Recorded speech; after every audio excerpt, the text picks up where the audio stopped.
ईश्वराला शांतीचा संदेश देणारे तथागत भगवान गौतम बुद्ध, विश्वरत्न महामानव डॉक्टर बाबासाहेब आंबेडकर, छत्रपती शाहू महाराज, छत्रपती शिवाजी महाराज, क्रांतिज्योती महात्मा फुले, क्रांतिज्योती माता सावित्री, माता रमाई, माता भीमाई या सर्व महामानवांना अभिवादन.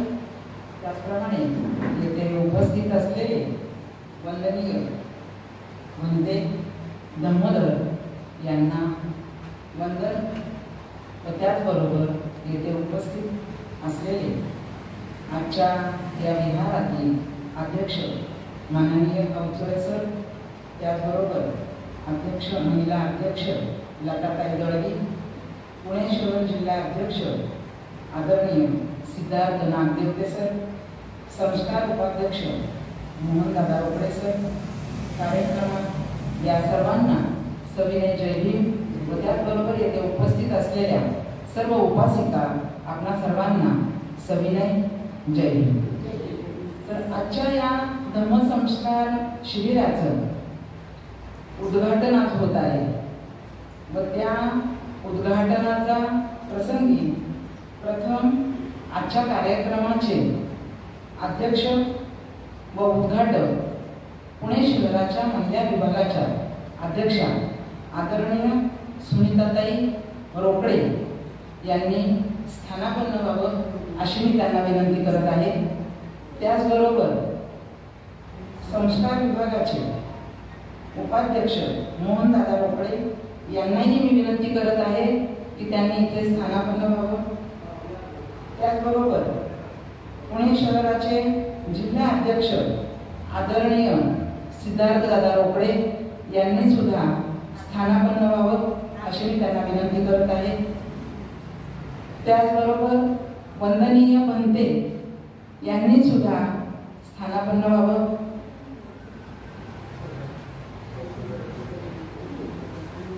या विहारातील अध्यक्ष अवचरे सर आणि लताताई दळवी यांनी सुद्धा स्थानापन्न व्हावं. आजच्या कार्यक्रमाच्या अध्यक्ष आदरणीय पुणे शहर विभागाच्या महिला विभागाच्या सुनीताताई रोकडे यांना आजच्या कार्यक्रमाचं अध्यक्षस्थान स्वीकारावं अशी मी त्यांना विनंती करत आहे व त्यांना अनुमोदन ताराताई चापूसवार यांनी द्यावं.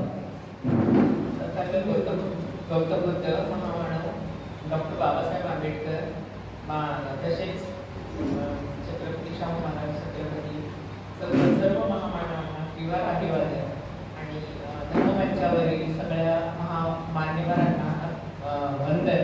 आणि आजच्या पुणे जिल्हा शाखेच्या अध्यक्षा सुनीताताई रोकडे यांना पण वंदन आणि आपण जमलेल्या सगळ्या उपासिकांना जय भीम.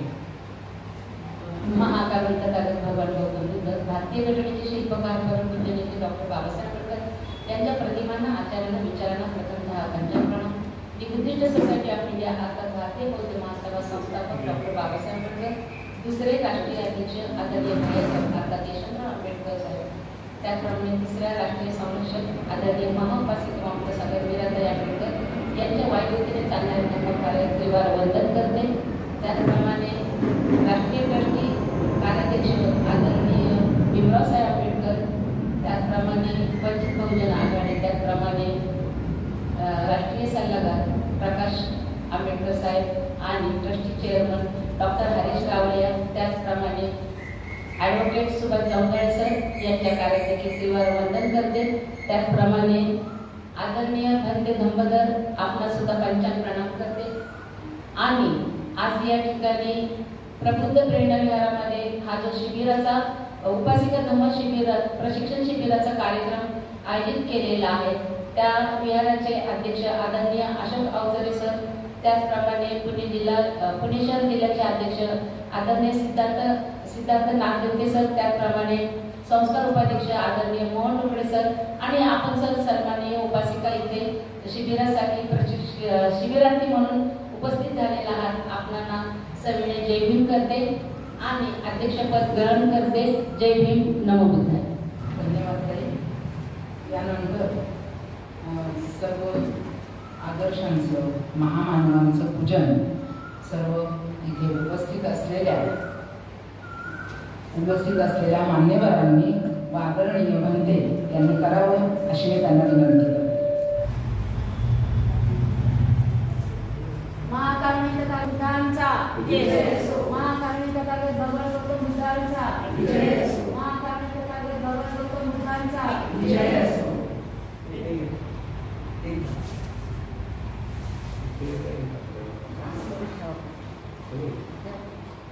बुद्ध प्रेरणा विहाराचे माननीय अध्यक्ष अशोक अवचरे सर यांना मी विनंती करते की त्यांनी पुणे शहराचे अध्यक्ष नागदेवते सर यांचं गुलाब पुष्प देऊन स्वागत करावे.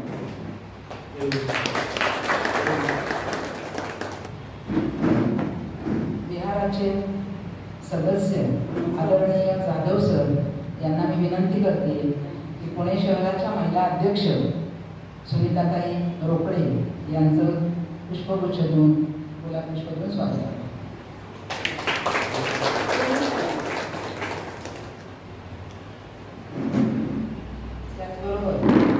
महिला प्रबुद्ध प्रेरणा विहाराच्या महिला अध्यक्ष लताताई दळवी यांना मी विनंती करते की त्यांनी संस्कार विभागाचे आदरणीय रोकडे दादा यांचं त्यांनी गुलाब पुष्प देऊन स्वागत केलं.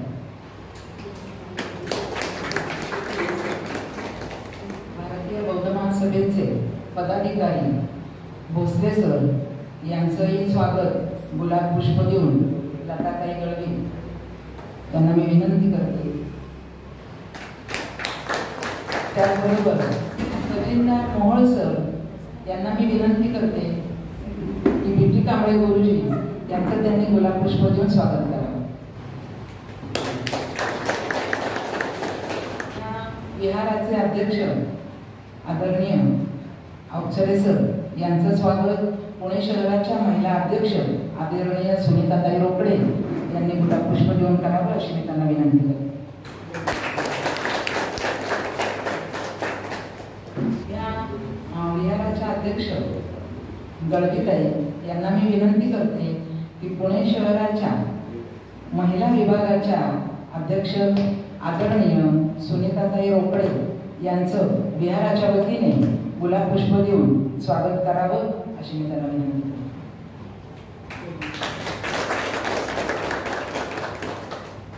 भारतीय बौद्ध महासभेच्या पदाधिकारी या ठिकाणी महिला उपस्थित झालेल्या आहेत आणि संस्कार विभागाच्या उपाध्यक्ष ताराताई चाबुकस्वार यांचंही दळवीताई यांनी स्वागत करावं अशी मी दळवीताईला विनंती करते.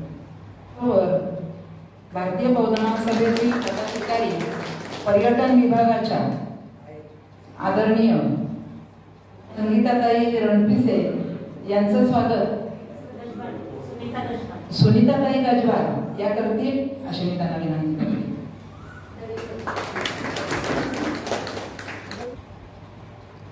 भारतीय बौद्ध महासभेच्या कार्याध्यक्ष आपल्या सुनंदाताई काढले यांचाही सत्कार आपल्या लतिकाताई अवचरे करतील अशी मी त्यांना विनंती करते. अवचरे ताई देखील कार्याध्यक्ष आहेत महिला विभागाच्या. धन्यवाद ताई. आता आपण स्वागत हे सगळ्यांचं गुलाब पुष्प देऊन करण्यात आलेलं आहे.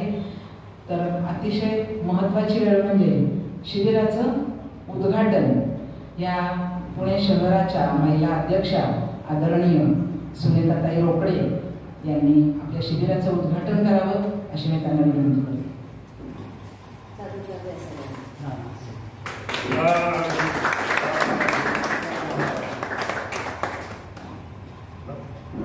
आत्ताच मंगलमय अशा वातावरणामध्ये उपासिका धम्म प्रशिक्षण शिबिराचं उद्घाटन झालं आहे असं मी अध्यक्ष यांना जाहीर करते. धन्यवाद ताई. आजचं हे आपलं धम्म उपासिका शिबिर प्रबुद्ध प्रेरणा विहार या ठिकाणी होत आहे आणि या इतक्या सुंदर मंगल सोहळ्याचे आपण सर्वांनी साक्षीदार आहात याचा खूप आनंद होतो. हे धम्म उपासिका धम्म प्रशिक्षण शिबिर हे म्हणजे काय आणि हे का घेतलं पाहिजे, ह्याचं कारण काय? तर जेव्हा आपण धम्माचा प्रचार आणि प्रसार करण्यासाठी हे धम्म उपासिका महिला शिबिर हे घेण्यात येतं. महिला शिबिरच का घेण्यात येतं? तर बाबासाहेबांनी सांगितलेलं आहे की महिला ही किती महत्वाची आहे. आणि आपण पूर्वीपासून पाहत आलो की एका घरातली स्त्री जर ती शिकली, ती साक्षर झाली, जर ती सकारात्मक तिची वागणूक असेल तर एक, आणि जेव्हा एक कुटुंब सुधारतं त्यावेळेला आपोआप आपला समाज हा उन्नतीच्या मार्गावर येतो. हे वेगळं सांगायला नको, हा आपल्याला अनुभव आहे. त्यामुळं महिला शिबिर घेणं हे अतिशय महत्वाचं नाही, तर ही आता गरज ठरलेली आहे आपली. धम्माचा प्रचार आणि प्रसार करण्यासाठी भारतीय बौद्ध महासभा हे आणि निकटीने हे जे कार्य हाती घेतलेलं आहे त्याच्यासाठी आपण सर्वांनी, आपण जे सगळे धम्म उपासक बंधू भगिनी आहोत, आपण सर्वांनी त्याला मदत केली पाहिजे किंवा तिथे सहभागी झालं पाहिजे. आणि धम्माचा प्रचार आणि प्रसार करणं हे आपलं आद्य कर्तव्य आहे. कारण ही जी संस्था आहे ही दुसऱ्या तिसऱ्या कुठली संस्था नसून आपल्या महामानव डॉक्टर बाबासाहेब आंबेडकर यांची जी संस्था आहे किंवा त्यांचे जे वारस आता आहेत ते ती संस्था चालवत आहेत. त्यामुळे त्या संस्थेशी आपण एकनिष्ठ राहून, प्रामाणिकपणे राहून आपण धम्माचा प्रचार आणि प्रसार हा प्रामाणिकपणे केला पाहिजे. आणि त्यासाठी हे धम्मशिबिर घेतलं जातं. तर ह्या धम्मशिबिरामध्ये केंद्रीय शिक्षिका या धम्मशिबिरामध्ये वर्ग घेतले जातात. केंद्रीय शिक्षक त्यांना सुद्धा ट्रेनिंग दिलं जातं. त्यांनी सुद्धा स्वतः पहिला अभ्यास केलेला असतो. त्यामुळं त्या समोरच्या उपासिकांना धम्म म्हणजे काय हे सांगू शकतात. आणि हे शिबिर 10 दिवसाचं असतं. आणि ह्या 10 दिवसामध्ये आपण पाहतो बघा, बाहेर कुठलंही काही शिकायचं म्हटलं तर आपल्याला फुकट काही शिकायला मिळत नाही. प्रत्येक ठिकाणी आपल्याला पैसे मोजावे लागतात. पण ह्या शिबिराचं उद्दिष्ट असं आहे की इथे आपल्याला फ्री ऑफ चार्ज हे धम्माचं शिक्षण दिलं जातं.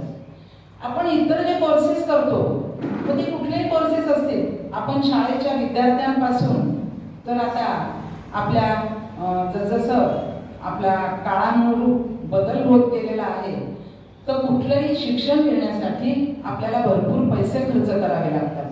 आणि ते शिक्षण हे आपल्याला मर्यादित असतं. मर्यादित म्हणण्यापेक्षा एखादं शैक्षणिक जर शिक्षण घेतलं आपण तर ती डिग्री फक्त मिळण्यापुरतं ते शिक्षण असतं.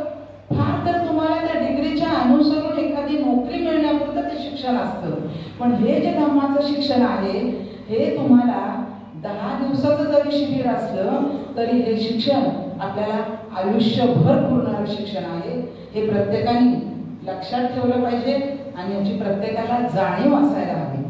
आणि म्हणून हे 10 दिवसाचं जे शिबिर आहे तर ते केंद्रीय शिक्षक इथं ज्या केंद्रीय शिक्षिका आहेत, कारण महिला उपासिका शिबिर आहे, तर त्या वेगवेगळ्या प्रकारचे विषय इथं शिकवले जातात. बाबासाहेबांचं महामानव डॉक्टर बाबासाहेब आंबेडकर यांचं कार्य, आता महामानव डॉक्टर बाबासाहेब आंबेडकर हे आपल्या सगळ्यांना परिचित आहेत, त्याबद्दल शंकाच नाही. तरी सुद्धा त्यांचं कार्य काय आहे हे प्रत्यक्षात इथं शिकवलं जातं. आपला धम्म काय आहे, बुद्ध म्हणजे काय, धम्म म्हणजे काय, पंचशील म्हणजे काय, पंचशिलाचं आचरण आपण कशा प्रकारे केलं पाहिजे, इतकंच काय तर आपण पंचांग प्राणायाम कशा प्रकारे केला पाहिजे याचं सुद्धा या 10 दिवसाच्या शिबिरामध्ये शिक्षण दिलं जातं. आणि त्याचबरोबर माता रामाई यांचं सुद्धा चारित्र्यावर इथे आपल्याला एक वर्ग घेतला जाणार आहे. आणि सरतेशेवटी काहीही इथं सगळे विषय जरी घेतले, आपले सण कुठले आहेत, बौद्धांचे सण कुठले आहेत, बाबासाहेबांचं कार्य कुठलं आहे, बुद्ध म्हणजे काय, धम्म म्हणजे काय. सरते शेवटी अंधश्रद्धा हा अतिशय महत्त्वाचा विषय आहे. तो सुद्धा मला आवर्जून सांगावंसं वाटतंय की आपल्या पुणे शहराच्या महिला अध्यक्ष सुनीताताई रोकडे अतिशय सुंदर प्रकारे हा अंधश्रद्धेचा विषय हाताळला जातो त्यांच्याकडनं. त्यासाठी खरंच जोरदार टाळ्या झाल्या पाहिजेत. कारण ज्या वेळेला तुम्ही तो विषय प्रत्यक्ष पाहाल किंवा इथं अनुभवाल त्यावेळेला तुम्हाला कळेल की खरोखर अंधश्रद्धा आहे की नाही.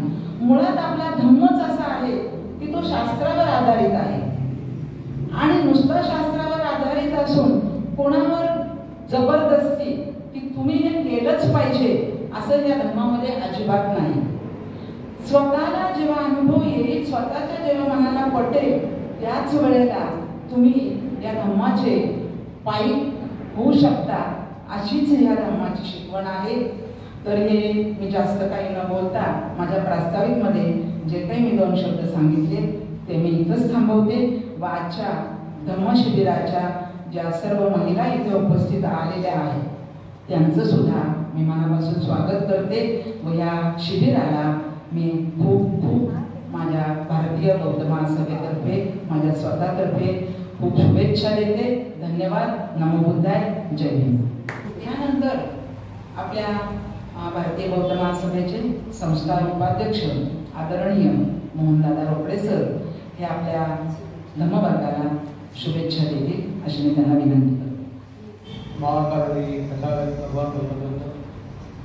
बोधिसत्व परमपूज्य भारतीय घटनेचे शिल्पकार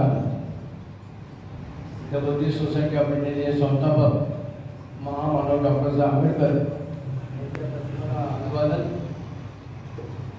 त्याचप्रमाणे संस्थेचे दुसरे अध्यक्ष आदरणीय भैयासाहेब आंबेडकर यांच्या कार्यात देखील वंदन. त्याचप्रमाणे संस्थेच्या संरक्षक आदरणीय बाबासाहेब आंबेडकर यांच्या कार्यात देखील वंदन. त्याचप्रमाणे संस्थेचे कार्याध्यक्ष आदरणीय बाबासाहेब आंबेडकर यांच्या कार्यात देखील वंदन. आज या ठिकाणी प्रबुद्ध बुद्धविहारच्या सुंदर अशा विहारामध्ये महिला उपासिका शिबिराचे आयोजन केलेले आहे. या कार्यक्रमाचे सन्माननीय अध्यक्ष माझे मिसेस सुनीता रोकडे, त्याचप्रमाणे पुणे शहर जिल्ह्याचे अध्यक्ष सन्माननीय सिद्धार्थ नागकर सर, त्याचप्रमाणे या जिल्ह्याच्या अध्यक्षा गणेताई, त्याचप्रमाणे या जिल्ह्याचे सन्माननीय अध्यक्ष अवतरे सर, जाधव सर, त्याचप्रमाणे कांबळे सर, भोसले सर, उपस्थित पुणे शहर जिल्हा महिला काँग्रेसच्या सर्व सदस्य, उपासक उपासिका सर्वांना मैत्रीपूर्ण जय भीम. बंधूंनो, आताच ताईंनी प्रास्ताविकामध्ये सांगितलं की हे शिबिर का घ्यायचं, कशासाठी घ्यायचं, तर त्याविषयी मी बोलणार नाही. परंतु जी भारतीय बौद्ध महासभा आहे ती बाबासाहेबांनी स्थापन केलेली संस्था आहे आणि ह्या संस्थेच्या माध्यमातूनच बाबासाहेबांनी 14 ऑक्टोबर 1956 साली या संस्थेच्या माध्यमातून आपल्या देशात दिलेला आहे. आणि त्यानंतर बाबासाहेबांच्या महापरिनिर्वाणानंतर सूर्यपुत्र भैयासाहेब आंबेडकर हे या संस्थेचे अध्यक्ष झाले. त्यांच्या निधनानंतर बाबासाहेबांच्या सुनबाई महाउपासिका मीराताई आंबेडकर या अध्यक्ष झालेल्या आहेत. आणि आता त्या संरक्षण विभागावर वय झाल्यामुळे ते आता सध्या तो कार्यभार सांभाळत नाही. त्यांनी तो कार्यभार आपल्या मुलाकडे आदरणीय बाबासाहेब आंबेडकर यांच्याकडे सोपविला आहे.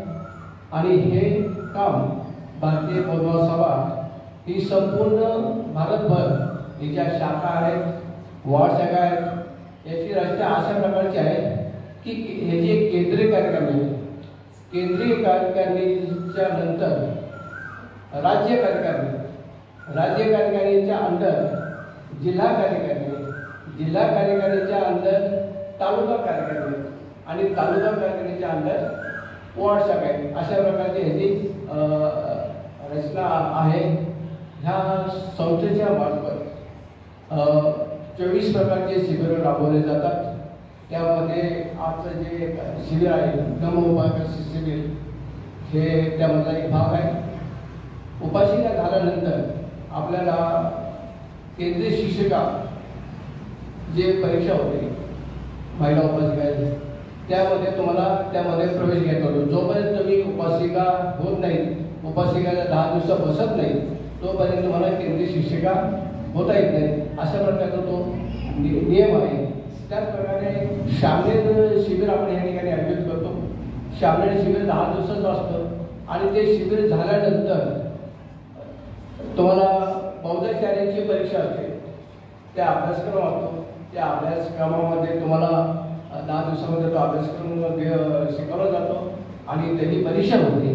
ती परीक्षा झाल्यानंतर तुम्हाला बौद्धाचार्याचं प्रमाणपत्र देण्यात येतं आणि तुम्हाला बौद्धाचार्य म्हणून तुम्हाला काम करता येतं. बौद्धाचार्य झाल्यानंतर त्यानंतर तुम्हाला केंद्रीय शिक्षक त्यासाठी 10 दिवस मुंबईला चैत्यभूमी येथे शिवर घालून त्या ठिकाणी 10 दिवस बसावं लागतं आणि ते 10 दिवस झाल्यानंतर तुम्हाला केंद्रीय शिक्षक ही उपाधिका दिली जाते. अशा प्रकारचं हे संस्थेचं स्ट्रक्चर आहे. त्याचप्रमाणे संस्था बाबासाहेबांनी जे बुद्धभूषण प्रिंटिंग प्रेस स्थापन केलेली आहे तिच्या मार्फत सध्या आपण प्रत्येक महिन्याला धमयन मासिक काढतो. त्याचप्रमाणे सूत्रपठन पुस्तिका आहेत त्या आपण प्रसारित करतो. त्याचप्रमाणे विवाह करारपत्र आहेत, विवाह प्रमाणपत्र आहेत, बौद्धांचा दाखला असेल किंवा धम्मदीक्षेचा कार्यक्रम त्याचे प्रमाणपत्र असतात. अशा प्रकारचे संपूर्ण कार्य हा देशभरात चाललेले आहे. तर तो विषय तुम्हाला आहेच, परंतु संस्था काय आहे आणि त्या संस्थेचं तुम्ही आज ह्या ठिकाणी प्रशिक्षण घेतात. त्यासाठी तुम्हाला ही कल्पना दिली की भारतीय बौद्ध सभा संस्था काय आहे त्याची माहिती तुम्हाला असं ह्या उद्देशाने दिलेली आहे. आपण सर्व ह्या 10 दिवसासाठी आपला अमूल्य बहुबळ या ठिकाणी दिलेला आहे, देणार आहात. त्याबद्दल सर्वप्रथम आपल्या सर्वांचे कौतुक करतो आणि आपण ह्या 10 दिवसामध्ये चांगल्या प्रकारे धम्म समजून घेऊन त्याचं आचरण करावं अशी या ठिकाणी सदिच्छा व्यक्त करतो. या ठिकाणी थांबतो. प्रबुद्ध प्रेरणा बुद्धविहाराचे माननीय अध्यक्ष अशोकदादा उचले सर हे आपल्या शिबिराला शुभेच्छा देतील अशी मी त्यांना विनंती करतो. सर्व महामानवांना त्रिवार अभिवादन करतो. विचारमंचावर उपस्थित असलेल्या Republican Buddhist society of media या शाखेच्या महिला अध्यक्ष सुनीताताई रोकडे, त्याप्रमाणे सर्व पदाधिकारी जे रोकडे साहेब असतील, देवराते साहेब, सूत्रसंचालन करणाऱ्या आमच्या भगिनी मौजी विकास संघाचे आमचे संस्थापक सेक्रेटरी जाधव साहेब, उपस्थित बंधू आणि भगिनींना, आजपासून 10 दिवसाचे शिबिर प्रबुद्ध प्रेरणा विहारामध्ये आयोजित केलेलं आहे. आत्ताच प्रास्ताविकामध्ये ताईंनी सांगितलं की ह्या शिबिराची का आवश्यकता आहे महिलांना. तो खरोखरच आपल्या प्रापंचिक जीवनामध्ये व्यस्त असताना धर्माचा प्रसार आणि प्रचार करण्यासाठी महिलांना वेळ मिळत नसतो. तेव्हा हे शिबिरामधून आपल्याला महिलांना धर्म आणि धर्माचा प्रसार प्रचार करण्यासाठी प्रशिक्षण मिळावं उपासिकाचं, तसं ते आयोजित करण्यात आलेले. त्याचप्रमाणे भारतीय बौद्ध महासभा यांचं कार्य कशा प्रकारे केलं जाते याच्याबद्दल आमचे मोहनदादा रोकडे साहेबांनी त्यांच्या प्रास्ताविकामध्ये सांगितले. तेव्हा ह्या प्रशिक्षणाचा सर्व महिलांनी लाभ घ्यावा आणि मी प्रबोधन प्रेरणा देण्याच्या वतीने तुम्हाला सर्वांना हार्दिक हार्दिक शुभेच्छा देतो. या ठिकाणी थांबतो. जय भीम, जय बुद्ध, जय भारत. पुणे शहराचे भारतीय बौद्ध महासभेचे पुणे शहराचे अध्यक्ष माननीय नामदेव सर हे या शिबिराला शुभेच्छा देतील अशी मी त्यांना विनंती करते. महाकारुणिक तथागत भगवान गौतम बुद्ध परमपूज्य बोधिसत्व भारतीय राज्यघटनेचे शिल्पकार डॉक्टर बाबासाहेब आंबेडकर यांच्या पवित्र विचारांना अभिवादन करतो. बुद्धिस्ट सोसायटी ऑफ इंडियाचे द्वितीय राष्ट्रीय अध्यक्ष भैयासाहेब आंबेडकर यांच्या स्मृतीस सुद्धा वंदन करतो. बुद्धिस्ट सोसायटी ऑफ इंडियाच्या राष्ट्रीय संरक्षक आदरणीय महोपासका मीराताई आंबेडकर, संस्थेचे राष्ट्रीय अध्यक्ष ट्रस्टी डॉक्टर हरीश रावलियाजी, त्याचप्रमाणे दुसरे ट्रस्टी ॲडव्होकेट जौंजाळे साहेब, तिसरे ट्रस्टी डॉक्टर भीमराव यशवंतराव आंबेडकर साहेब हे कार्याध्यक्ष आहेत. त्याचप्रमाणे अखिल भारतीय समता सैनिक दलाचे अध्यक्ष पण आहेत बाबासाहेबांचे नातू. यांच्या धर्मकार्यास मी वंदन करतो.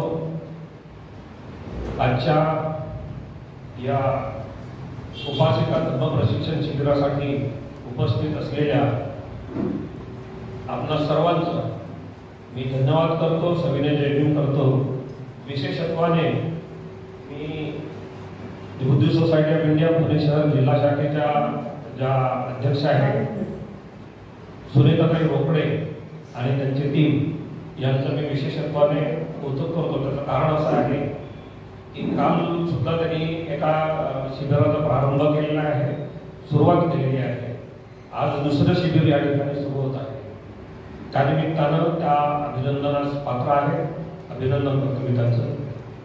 त्याचबरोबर आपण भगिनी या ठिकाणी वेळात वेळ काढून आलात तर आपलं सुद्धा या ठिकाणी म्हणजे अभिनंदन आहे. खूप खूप धन्यवाद आहे साहेब. मला या ठिकाणी या विहारात येताना मला एक विशेष आनंद होतो. मला वाटतं की मी दुसरी किंवा तिसरी वेळ असेल, परंतु पहिल्यांदा जेव्हा मी या ठिकाणी आलो होतो तेव्हा 10 दिवसाचा मुक्काम होता माझा या ठिकाणी. तो याच्यासाठी की मी या ठिकाणी श्रामदेव झालेलो आणि त्यामुळे मला या विहाराविषयीची वेगळी आस्था आहे, एक वेगळी भावना आहे, वेगळी श्रद्धा आहे. त्यानंतर तसं एका मिटिंगला आलो होतो तेव्हा या परिसरामध्ये राहणारे नागदेवरे साहेब होते.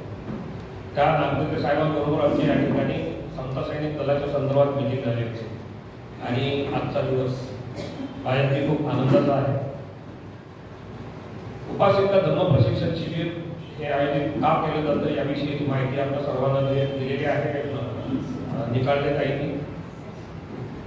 त्याचबरोबर रोकडे सरांनी सुद्धा माहिती दिली.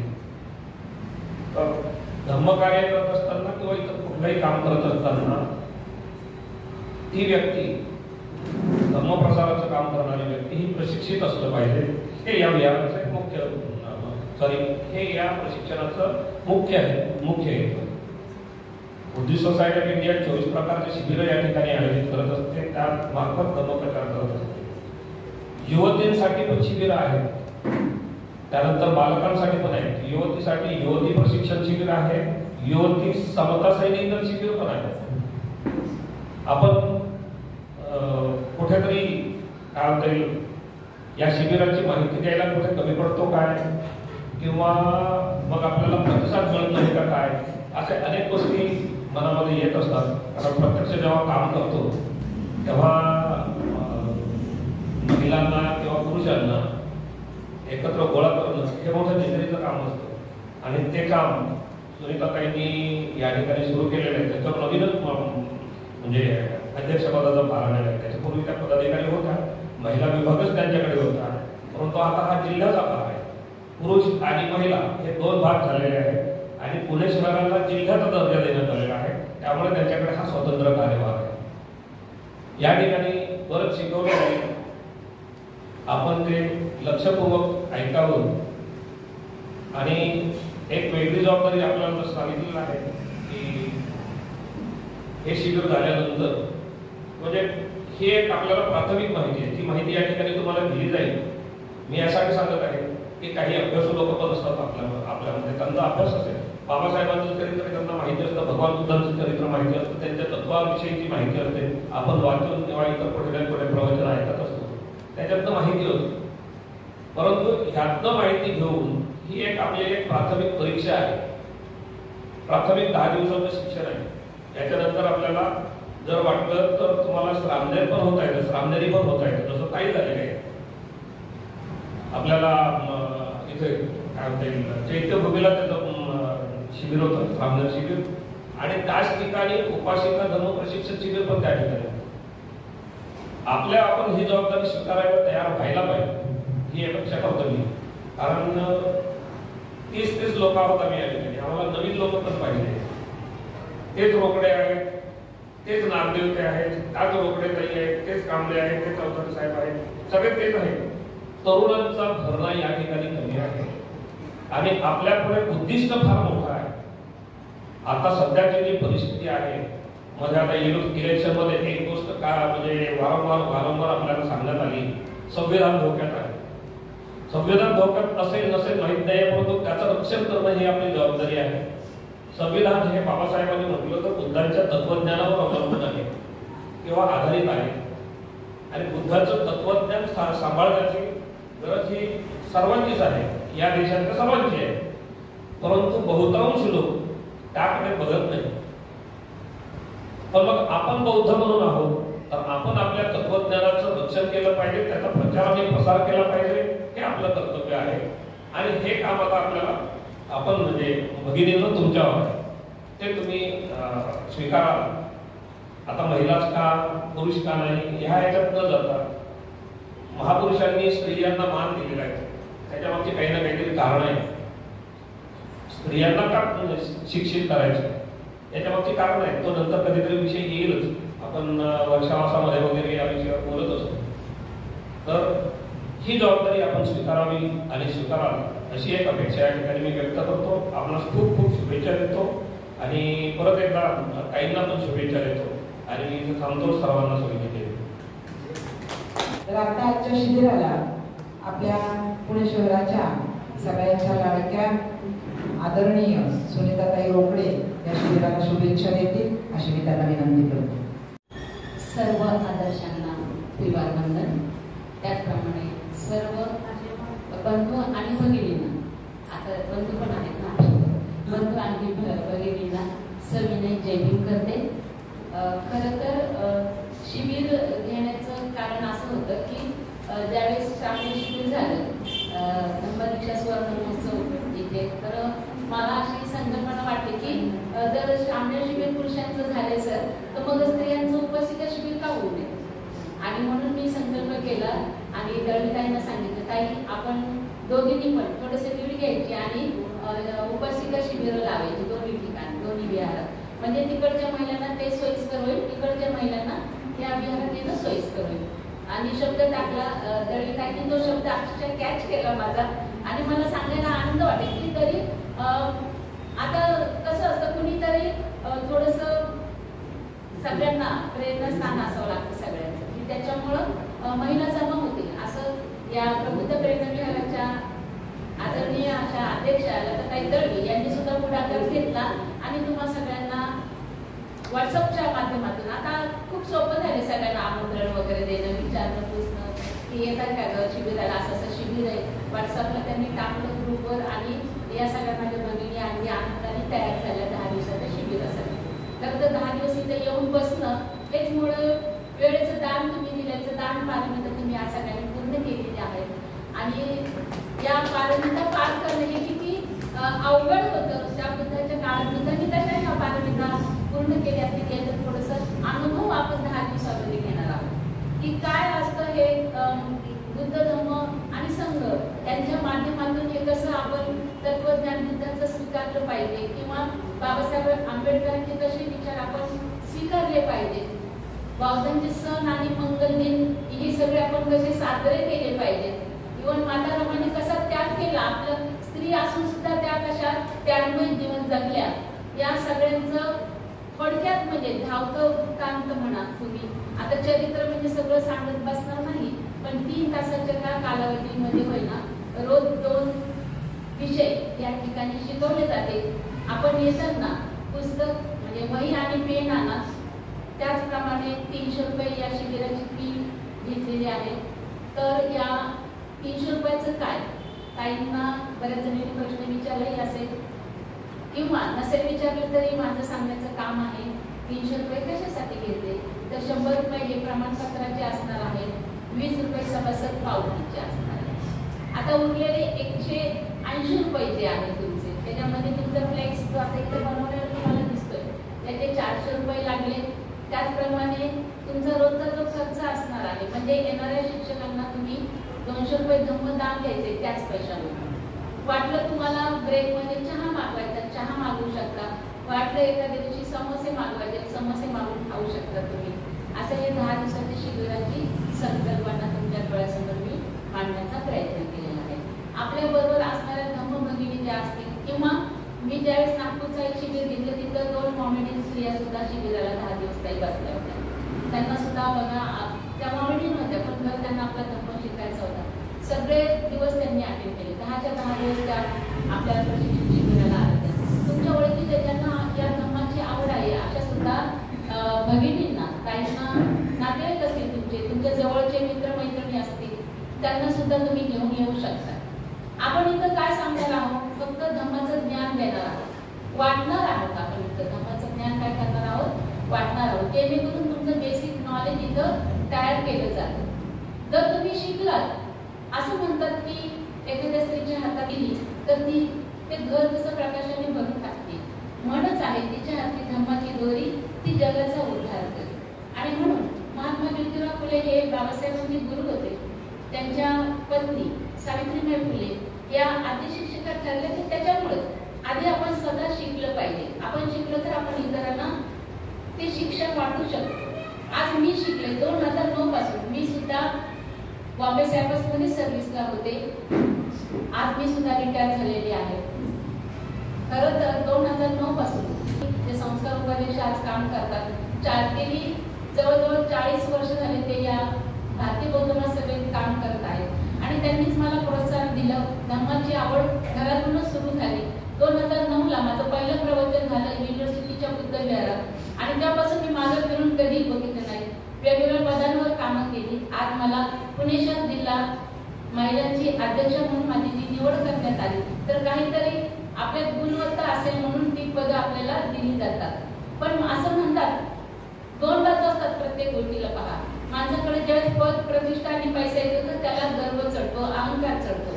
पण तुम्ही जर मला पाहिलं किंवा माझं घराणं जे आहे ते पाहिलं तर कुठेही तुम्हाला असं दिसणार नाही की रोकडेताई एवढ्या मोठ्या पदावर शेजारून गेलं तरी बोलत नाही. कारण मी स्वतःला विसरलेली नाही. म्हणून मला असं वाटतं की प्रत्येक भगिनीने शिकलं पाहिजे, माझ्यासारखे केंद्रीय शिक्षिका झालं पाहिजे.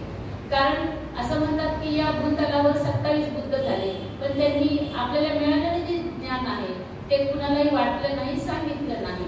पण 28वे बुद्ध जे आपले आपण त्यांना मानतो, भगवान बुद्ध जे 28वे बुद्ध म्हणून गेले, त्यांनी जे त्यांना ज्ञान प्राप्त झालं ते तत्वज्ञान त्यांनी या जगाला अंधकारमय मुक्त जीवन दिलं आणि अज्ञानातून बाहेर खेचून काढलं. अशा या तथागतांचं जे ध्येय होतं की मी या सगळ्या जगावर जे त्यांचं अज्ञान आहे ते दूर करेल. त्याचप्रमाणे त्यांनी जे सांगितलं अनित्यतेचा सिद्धांत, या जगात काही नित्य राहणार नाही. रोकडेताई नेहमी अध्यक्ष राहणार नाही किंवा कोणी किती त्याच्याकडे पद असू दे, पैसा असू दे, प्रतिष्ठा असू दे, ती त्याच्याकडे कायमची नसते. फक्त त्याच्यामध्ये शील असलं पाहिजे. कारण शील संपन्न गृहस्थ हा सगळीकडे प्रकाशित होत असतो.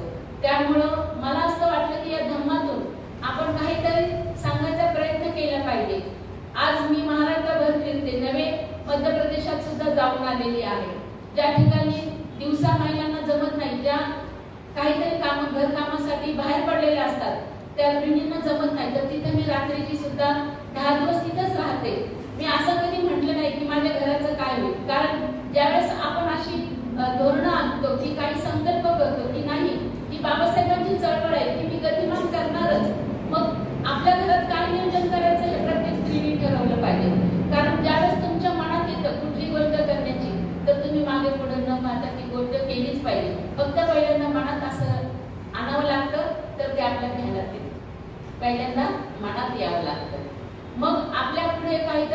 ध्येय आणि उद्दिष्ट सुद्धा असली पाहिजे. की बघा, माणूस जन्माला येतो, जगतो, तर त्याचं आयुष्य आणि शेवटी संभोग आपला, म्हणजे त्याचं आयुष्य ते संपतं. पण नंतरचं काय, की आपण या जगात आलो, पण मी काहीतरी करीन, मी आज जन्माला आले, माझ्या हातून काहीतरी समाजासाठी झालं पाहिजे. आपल्या जीवनात फक्त आपण बाबासाहेबांचं धोरण लक्षात ठेवा. बाबासाहेब आंबेडकरांनी अतिशय म्हणजे अस्पृश्य जातीत जन्म घेऊन सुद्धा उच्च अशा त्यांचं ध्येय होतं की मी माझ्या समाजासाठी, जो माझा समाज आज गुलामीत अडकलेला आहे, त्या समाजाला मी बाहेर काढेन. नाही तसं मी ध्येय मी साध्य केलं तर माझ्या स्वतःला मी गोळी घालून घेईन, असं बाबासाहेबांचं ध्येय होतं. बघा, हे अधिष्ठान होतं बाबासाहेबांचं, आणि हेच अधिष्ठान आपण सुद्धा स्वीकारलं पाहिजे की मी माझ्या कुटुंबातली प्रमुख स्त्री आहे, मला शिकलं पाहिजे, माझ्या मुलांना संस्कार जीवन त्यांना दिलं पाहिजे, त्यांना घडवलं पाहिजे. त्याचप्रमाणे मी माझ्या नातेवाईकांना सुद्धा सांगण्याचा प्रयत्न करणार की नाही, हे बुद्धाचं शिक्षण आहे, बाबासाहेबांचं शिक्षण आहे. बाबासाहेबांचे विचार, बुद्धांचे विचार घराघरात आज रुजवण्याची वेळ आलेली आहे. कारण भीमरावसाहेब आंबेडकर आपल्या घरात कधीच येऊन सांगणार नाही, पण धम्माची गतिमान चळवळ, धम्मा हा गतिमान कसा होईल, तर प्रत्येक स्त्रीने हे पेटून उठलं पाहिजे. तर मी त्या स्त्रीला म्हणेन की आज खरं जीवन जर जगायचं असेल तर या भारतात प्रत्येक स्त्रीनं क्रांतिकारी जय भीम म्हणून आपल्या कार्याला सुरुवात करायला पाहिजे. तरच मी म्हणेन की आज भीमराज की बेटी मैं तो. धन्यवाद. धन्यवाद ताई. ताईंनी शुभेच्छा देता देता या प्रेरणा बुद्ध विहाराला, प्रेरणा विहारातील सर्व महिलांना, उपासक उपासकींना प्रेरणा दिलेली आहे. आणि हे प्रेरणा विहार असल्यामुळं या सगळ्याच उपासिका या धम्मशिबिरामध्ये प्रेरणा घेऊन धम्माचा प्रचार आणि प्रसार करतील असं मला वाटते आजच्या प्रसंगावरून. आणि पुन्हा एकदा मी सगळ्यांना या आजच्या कार्यक्रमाच्या शुभेच्छा देते आणि आपल्या आजच्या वर्गाला सुरुवात होईल. आणि मी ताईंना विनंती करते की त्यांनी आजच्या आपल्या विषयाला सुरुवात करावी. धन्यवाद. नमो बुद्धाय. जय भीम. भारतीय घटनेचे शिल्पकार परमपूज्य डॉक्टर बाबासाहेब आंबेडकर यांच्या प्रतिमांना आचार्यांना विचारांना हा पंचायत प्रणाम. बुद्धिस्ट सोसायटी ऑफ इंडिया भारतीय बौद्ध महासभा संघटक डॉक्टर बाबासाहेब आंबेडकर, दुसरे राष्ट्रीय अध्यक्ष आदरणीय बाळासाहेब आंबेडकर, यशवंतराव आंबेडकर, तिसऱ्या राष्ट्रीय संरक्षक आदरणीय महाप्रसिद्ध मोहनदास आझाद, मीराताई आंबेडकर यांच्या वाईकतीने जाणाऱ्या धर्मकार्य वंदन करते. त्याचप्रमाणे संस्थेचे कार्याध्यक्ष आदरणीय भीमरावसाहेब आंबेडकर, त्याचप्रमाणे संस्थेचे राष्ट्रीय चेअरमन आदरणीय डॉक्टर हरीश रावले सर, त्याचप्रमाणे reporting trustee chairman advocate Subhash Gunjal sir, त्याचप्रमाणे राष्ट्रीय सल्लागार आदरणीय वंचित बहुजन आघाडीचे सर्वेसर्वा प्रकाश आंबेडकर साहेब यांच्या कार्यालयातील वंदन करते. त्याचप्रमाणे आपण सर्व शिबिरार्थी आपला देखील सविनय जय. आजचा माझा पहिला विषय आहे त्रिसरण पंचशील आधासह. विषयाचं नाव द्या, ज्यांना कोणाला लिहायचं त्यांनी. त्रिसरण पंचशील आधासह.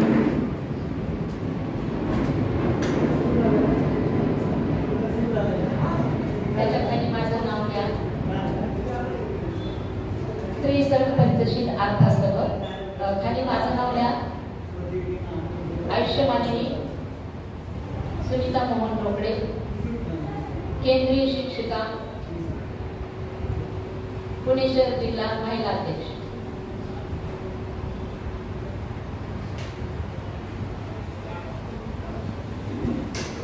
आता वंदना म्हणजे काय, तर वंदना म्हणजे आपण काय करत असतो, या सगळ्या प्रतिज्ञा घेत असतो. आपण इथे येऊन रिक्वेस्ट केली का भगवान बुद्धांना कधी की मी तुला असं असं दे, नाही का, आणि तू मला तसं तसं दे, असं म्हणतो का आपण, की इतर देवतांना ती रिक्वेस्ट केली जाते, त्याला काय म्हणतात प्रार्थना. पण ज्यावेळेस आपण विहारात येतो त्यावेळेस आपण काय म्हणत असतो, वंदना. या काय आहे, प्रतिज्ञा आहे की मी असं करेन. ओके, तर त्याला काय म्हणतात, मी टायपिंग करणार नाहीये,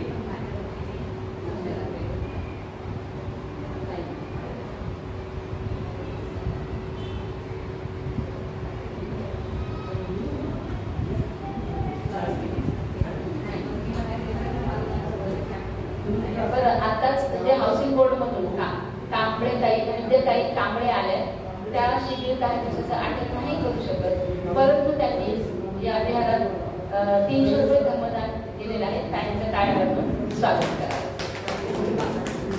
धन्यवाद ताई.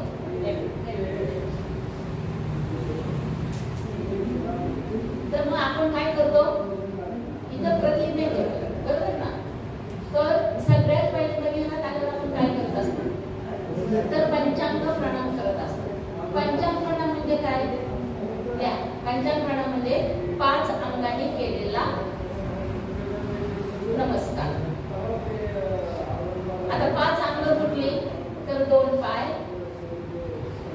हात आणि मस्तक.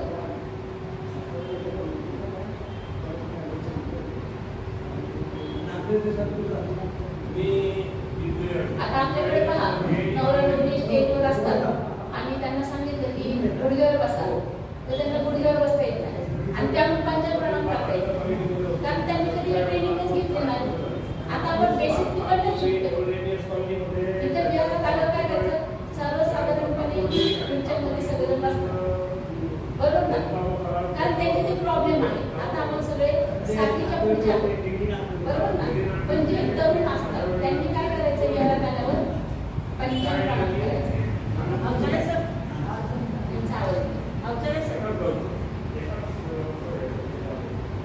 तर पंचांग प्रणाम कसा करायचा मी तुम्हाला दाखवते.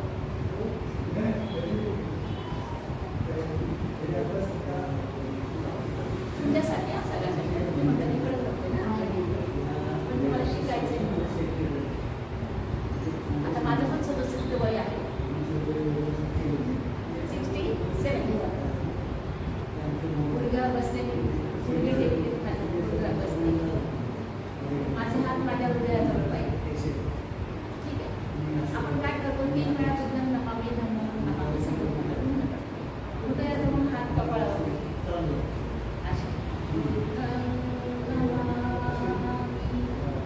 मध्ये पहिल्यांदा नमो तस्स भगवतो अरहतो सम्मा संबुद्धस्स 3 वेळा मी वंदन करतो त्या बुद्धाला, बरोबर ना? जो अरहंत आहे, सम्यक संबुद्ध आहे. अरहंत म्हणजे काय, त्याच्या सगळ्या तृष्णा नष्ट झाल्या, हनन केले, तृष्णा हनन केलं म्हणजे नष्ट केलं. त्या सम्यक संबुद्धाला मी काय करतो, नमन करतो. किती वेळा करतो आपण, किती वेळा म्हणतो वंदनेमध्ये? 3 वेळा. ठीक आहे. नंतर काय म्हणतो आपण, द्वितीयंपी बुद्धं शरणं गच्छामि, द्वितीयंपी धम्मं शरणं गच्छामि, द्वितीयंपी संघं शरणं गच्छामि. म्हणजे दुसऱ्यांदा मी बुद्धाला शरण जातो, दुसऱ्यांदा मी धम्माला शरण जातो, दुसऱ्यांदा मी संघाला शरण जातो. ठीक आहे. बुद्ध धम्म संघ ही 3 रत्ना, बरोबर ना? नंतर आपण काय म्हणतो, तृतीयंपी बुद्धं शरणं गच्छामि, तृतीयंपी धम्मं शरणं गच्छामि, तृतीयंपी संघं शरणं गच्छामि. तिसऱ्यांदा मी बुद्धाला शरण जातो, तिसऱ्यांदा मी धम्माला शरण जातो, तिसऱ्यांदा मी संघाला शरण जातो. 3 वेळा आपण म्हणत असतो, बरोबर? आता त्याच्यानंतर आपण काय म्हणतो, पंचशील घेत असतो. 5 शील जे मनुष्याला मोजण्याचा एक मापदंड आहे. पंचशील घेतोय आपण. तिसऱ्यांदा वंदन करून झाल्यावर काय घेतो आपण, पंचशील. पहिलं शील कुठलं, पानातिपाता वेरमणी सिक्खापदं समादियामि. मी प्राणी मात्राची हिंसा करणार नाही. म्हणजे काय करेल, त्यांचं लालन पालन करेल. कारण भगवान बुद्धांनी 2500 वर्षापूर्वी यज्ञ यागावर बंदी घातली होती मला. कारण त्यावेळी राजे लोक अश्वमेध यज्ञ जर काही तुम्हाला माहित असेल तर मोठमोठे प्राण्यांना त्या यज्ञामध्ये टाकायचे आणि तो त्यांचं काय त्यांनी संकल्प केला तो पूर्णत्वास जावा म्हणून ते यज्ञ करायचं. त्या यज्ञाला पहिल्यांदा विरोध जर 2500 वर्षापूर्वी कुणी केला असेल तर तो तथागतांनी केलेला आहे. आणि आज बऱ्याच ठिकाणी ज्यावेळेस जत्रा होतात नाही का, तिथं पशूंचे बळी दिले जातात नाही ना, म्हणजे बकरे म्हणा कोंबडे म्हणा असे बळी दिले जातात. ते सुद्धा बऱ्याच ठिकाणी साधन प्रबोधन करून त्यांनी सुद्धा आता ते बंद केलेलं आहे. याचा अर्थ आता आपण काय करतोय की जगा आणि जगू द्या, त्यांनाही आपल्यासारखा जीव आहे, नाही का? म्हणून त्यांनाही जगण्याचा अधिकार आहे. तर आपण हे पहिलं शील नक्कीच पाळलं पाहिजे की पानांनी पाहता वेरमणी सिक्कावरून समाधान, की मी प्राणी मात्रांची हिंसा करणार नाही. दुसरं शील काय होतं? अदिन्ना अदिन्ना दाना वेरमणी सिक्कावरून समाधान. म्हणजे काय? की मी चोरी करणार नाही. तर मग मी काय करेन? तर सगळ्यांची नम्रपणे विनयाने वागेल. म्हणजे समजा एखाद्याची वस्तू माझ्या शेजारी पडली असेल तर मी ती वस्तू उचलून, ज्याची कोणाची असेल तर आपल्याला माहिती नाही कोणत्या व्यक्तीची, होय कोणत्या व्यक्तीची आहे, तर त्यांनी काय करायचं? ती वस्तू जी आहे ती वस्तू स्वतःकडे न ठेवता, कारण स्वतः जर घेतली तर ती चोरी ठरते, तर स्वतःकडे न ठेवता ती वस्तू ज्याची कोणाची असेल त्याला देऊन टाकणे. नाव माहित नाही की कोणाची आहे किंवा माहिती नाही आपल्याला ती वस्तू कोणाची आहे, तर जो कोणी त्या ठिकाणी असेल त्याला ती वस्तू देऊन टाकायची. समजा एखाद्याने वस्तू ती दिली नाही तर त्याचा अर्थ काय होतो? चोरी कर. त्याला न विचारता आपण घेतलेली वस्तू चोरी कर. म्हणून आपण चोरी करायची नाही, कारण संविधानामध्ये या सगळ्या जी कलमं आहेत त्याच्यामध्ये चोरीचं सुद्धा कलम टाकलेला आहे. हा गुन्हा ठरतो, चोरी करणं हा गुन्हा ठरतो आणि मग आपण गुन्ह्याच्या शिक्षा जी असते त्याच्याच पात्र ठरतो. म्हणून आपण कधीही चोरी करायची नाही. वस्तू दिली तरच घ्यायची, अन्यथा ती घ्यायची नाही. तसं वळणही आपल्या मुलांना लावायचं. जर समजा आपल्या नातवंडाने, समजा आम्ही आजी आहोत तर आमच्या नातवंडाने काही आणलं तर त्याला सांगायचं, बाबा हे आपलं नाहीये, हे त्याचं असेल शाळेत उद्या गेलं देऊन टाक. हे लहानपणापासून संस्कार आपण सुद्धा मुलांवर केले पाहिजे. समजा आपली मुलं असतील तर मुलांना सुद्धा सांगायचं की ही वस्तू आपली नाही, त्याला हात लावायचा नाही. म्हणजे आपण ते दुसरं शील पाळतोय असं त्याचा अर्थ होतोय. अदिन्ना दाना, घेतल्याशिवाय मी काही घेणार, दिल्याशिवाय मी काही घेणार नाही. अदिन्ना दाना वेरमणी सिक्कावरून समाधान. नंतर तिसरं शील पाहूयात आपण. कामे सुमिच्छाचारा वेरमणी. कामेसु मिच्छाचारा वेरमणी सिक्कावरून समाधान. म्हणजे याचा अर्थ असा की मी व्यभिचार करणार नाही किंवा व्यभिचार करण्यासाठी कुणाला प्रवृत्त करणार नाही. जर समजा तुम्ही व्यभिचारी बनला तर तुम्हाला या समाजामध्ये स्थान दिलं जाणार नाही, कारण लोकांचा तुमच्याकडे पाहण्याचा दृष्टिकोन सुद्धा बदलला जातो. कारण ही शील जो मनुष्य पाळतो हा आपला आरसा आहे, आरसा पहा, बरोबर ना?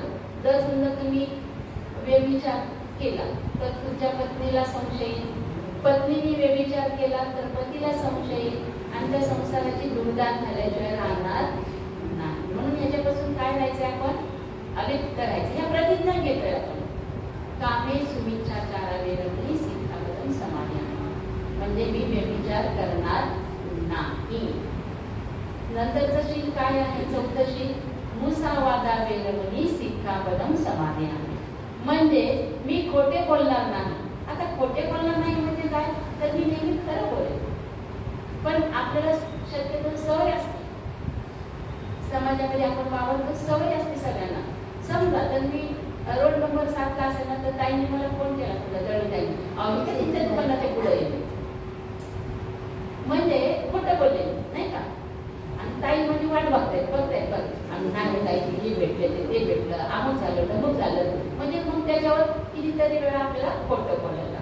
तर खोटी साक्ष सुद्धा माणसाने दिली नाही पाहिजे, कारण त्याचा सुद्धा तो व्यक्ती सुद्धा गुन्ह्यास पात्र ठरत असतो. खोटं आता काय काय ठिकाणी म्हणतात खोटं बोल पण रेटून बोल. म्हणजे खोटं बोलायचं असं बोलायचं की समोरच्या माणसाला वाटलं पाहिजे नाही ते खरंच बोल, पण खोटं ते शेवटी काय होतं? खोटं ठरतं. कारण सम्राट अशोकाचंच वाक्य आहे, सत्यमेव जयते. सत्याचा नेहमी काय होतं? विजय. म्हणून पहिल्याच झटक्यात एका क्षणात माणसाने एका प्रश्नाचं उत्तर खरं बोलून द्या. आपण अशी प्रतिज्ञा घेतली चौथ्या शिलामध्ये, मुसावादा वेरमणी सिक्कावरून समाधान. मी नेहमी खरं बोलले म्हणजे खोटं बोलणार नाही. आणि पाचवं शील आहे सुरा मेरेय मज्ज पमाद खाना वेरमणी सिक्कावरून समाधान.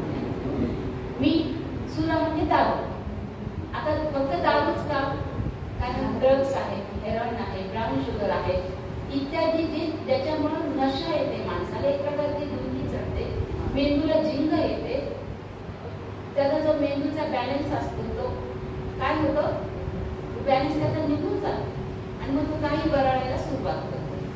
आपण कधीतरी म्हणतो बघा, अशी मुलं आपल्या घरात पडत काय दारू बिरू पिऊन आलंच का, बडबड करते, बरळल्यासारखं करतंय, ही आपली बोली भाषा नाही का. तर तसं आपण ज्या पदार्थापासून आपल्याला जिंग चढेल, नशा चढेल, अशा पदार्थांचं आपण सेवन करायचं नाही.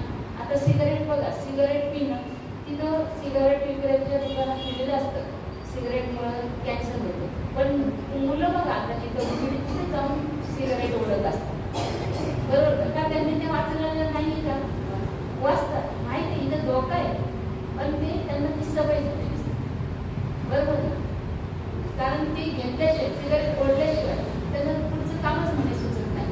पीसीवर बसलं तर त्यांना म्हणे ते अक्षरच दिसत नाही, कम्प्युटरवर बसलं की त्यांना ते व्यसन असतं, एक झुरका मारायचा लोक परत कामाला लागायचं. अशा पद्धती झाल्या आताच्या पिढीच्या, अशा ह्या पद्धती झाल्या. बरेच प्रकारचे सुद्धा नशा येण्याचे ड्रग्स असतील, काही इंजेक्शन घेतात. आता मी पाहिलं की ते जे व्हाईटनर असतं त्याच्याबरोबर लिक्विड मिळायचं काही, बरेच मुलं ते लिक्विड प्यायचे, त्यांनी काय व्हायचं की नशा यायची. तर तसं सुद्धा आपण करू नये. फक्त सुद्धा नाही, आता आपल्या स्त्रियांना काय सवय असते, 4 वाजले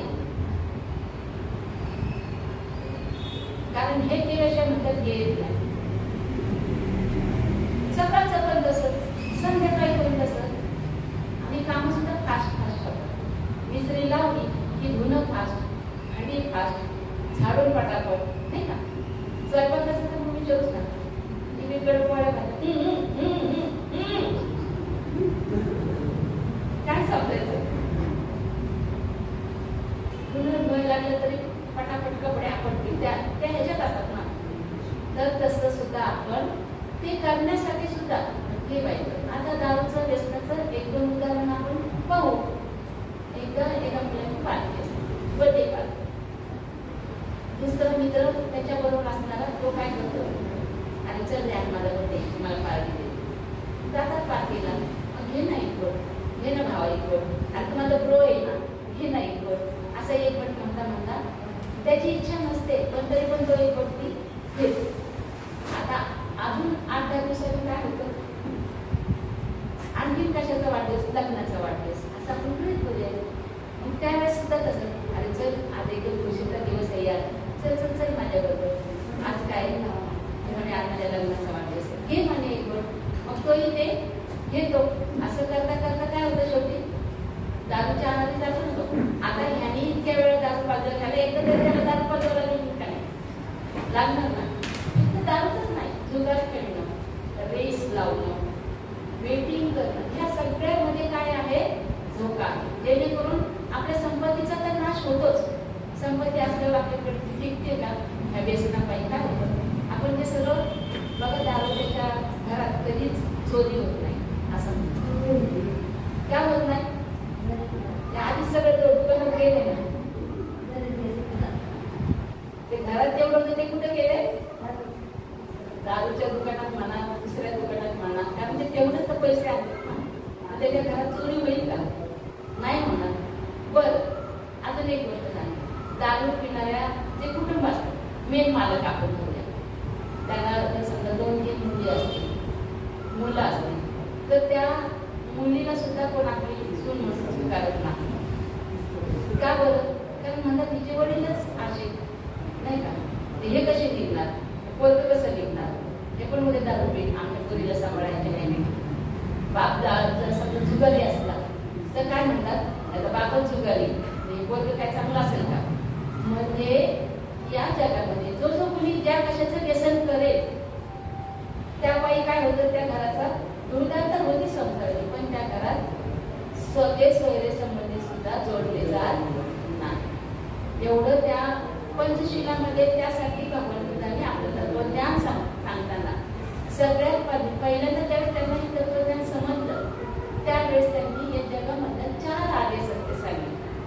या जगामध्ये काय आहे, दुःख होत आहे ना आपल्याला, त्या सगळ्यांपासून दुःख होतं का नाही.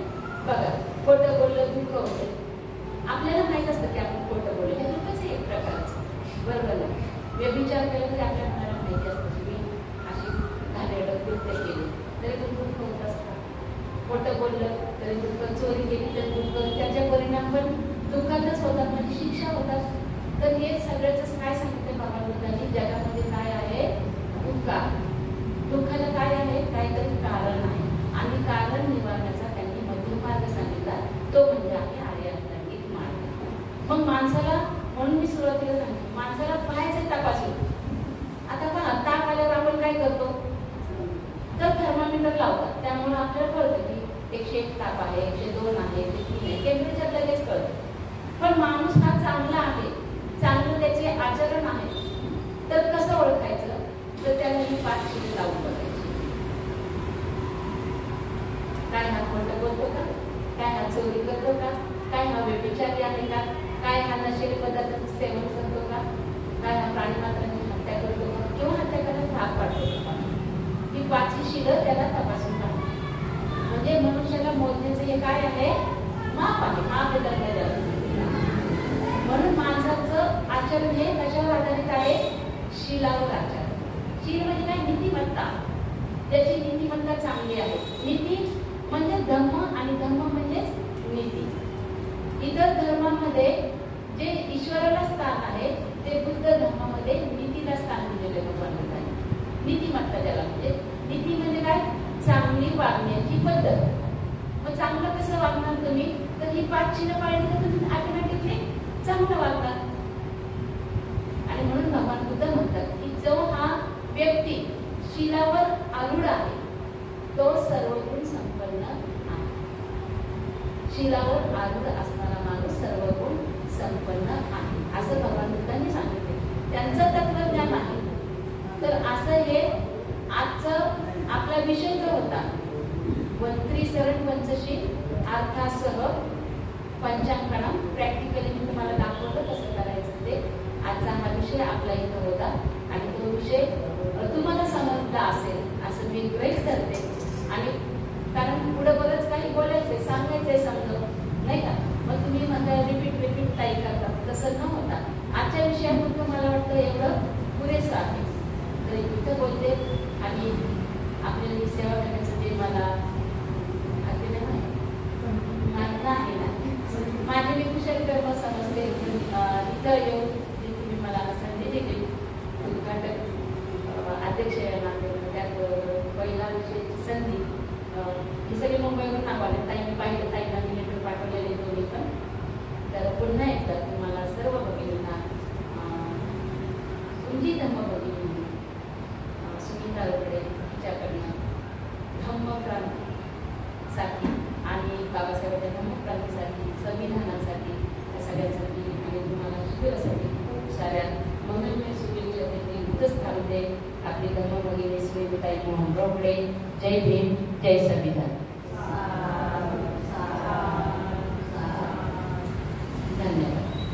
सर्वांनी अतिशय एकाग्रतेने हा विषय ऐकला असेल. आपल्याला त्रिशरण पंचशील पंचांग प्रणाम आपण नेहमी करतोच, परंतु नेमकं आपण कुठं चुकतो हेही आपल्या लक्षात आलं असेल. आणि पुढच्या वेळेला पंचांग प्रणाम करताना कसा केला पाहिजे हे रोकडे त्यांनी खूप छान सांगितलं, प्रात्यक्षिक दाखवून. आणि त्याचबरोबर त्रिसरण आणि पंचशील याचं विश्लेषण त्यांनी छान केलं, वेगवेगळे उदाहरणं दिली. आपण नेहमी हे म्हणत असतो, आचरण पण करतो, पण कुठेतरी आचरणामध्ये आपलं मागे पुढं होत असतं. तंतोतंत आपल्याला वागण्यासाठी खूप प्रयत्न करावा लागतो. तो प्रयत्न करण्यासाठीच खरं तर हा शिबिराचा हेतू आहे की जास्तीत जास्त परिपक्व होण्यासाठी आपण अशा वेगवेगळ्या प्रकारच्या शिबिरांचं आयोजन केलं पाहिजे. आणि मला त्यांनी विषय मांडल्याबरोबर मी लगेच उतरून धरला की आपल्यालाही आणखी चांगलं शिकायला मिळेल. याच्यामधून आपणही आपलं व्यक्तिमत्व घडवू, आपल्याबरोबर आपल्या मैत्रिणींचं पण व्यक्तिमत्व फुलवण्यासाठी ही संधी मिळते. ती संधी आपण घेऊयात आणि त्यामुळे आपण या प्रशिक्षणामध्ये सर्वजण सहभागी झालात, त्याबद्दल मला खूप आनंद आहे. आणि अजून काही येणार आहेत, परंतु काही अडचणीमुळे आज नाही, पण त्या उद्यापासून हजर राहतील.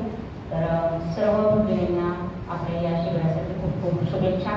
आणि या शिबिरामध्ये जे जे आपल्याला वक्ते येणार आहेत, प्रवचनकार येणार आहेत. त्या प्रवचनकारांचं अगदी एकाग्रतेने आज जसं ऐकलं तसं आपण संपूर्ण 3 तास यासाठी आपण देणार आहोत आणि जास्तीत जास्त आपलं ज्ञान वृद्धिंगत करणार आहोत आणि या वृद्धिंगत झालेल्या ज्ञानाचा आपल्या स्वतःच्या आचरणासाठी आणि इतरांच्या सुद्धा आचरण सुधारण्यासाठी आपण उपयोग करणार आहोत आणि आपलं प्रबुद्ध प्रेरणा विहार हे आणखी जास्तीत जास्त खऱ्या अर्थाने प्रबुद्धाकडे जाईल असं प्रयत्न आपण सगळ्यांकडे करणार आहोत आणि आपले बंधुगण या ठिकाणी आम्ही तेही करत आहेत.